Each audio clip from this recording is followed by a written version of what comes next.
আসসালামু আলাইকুম রহমতুল্লাহি ওবরাকাতুহ। বন্ধুরা, আপনারা সবাই কেমন আছেন?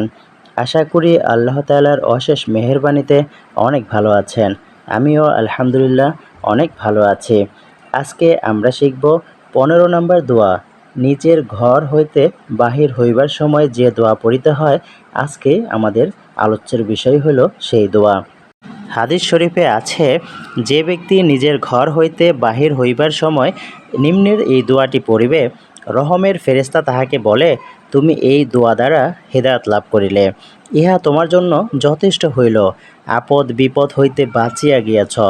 ইহার পর শয়তান লজ্জিত হইয়া যায় এবং অপর শয়তান লজ্জিত শয়তানকে বলে, যে ব্যক্তি হেদায়েত লাভ করিয়াছে এবং এমন কার্য করিয়াছে যাহা তাহার সাহায্যের জন্য যথেষ্ট হইয়াছে, সে আপদ বিপদ হইতে বাঁচিয়া গিয়াছে, তাহাকে কি করিতে পারিবে? আসুন তাহলে দোয়াটি শিখে ফেলি।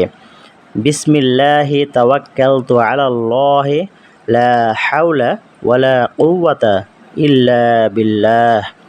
বিসমিল্লাহি তাওয়াক্কালতু আলাল্লাহ লা হাওলা ওয়ালা কুওয়াতা ইল্লা বিল্লাহ। বিসমিল্লাহি তাওয়াক্কালতু আলাল্লাহি লা হাওলা ওয়ালা কুওয়াতা ইল্লা বিল্লাহ।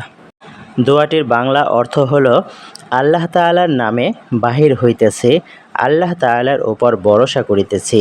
পাপ হইতে ফিরিবার সামর্থ্য ও সৎ কাজ করিবার শক্তি প্রদানকারী একমাত্র আল্লাহ তাআলাই।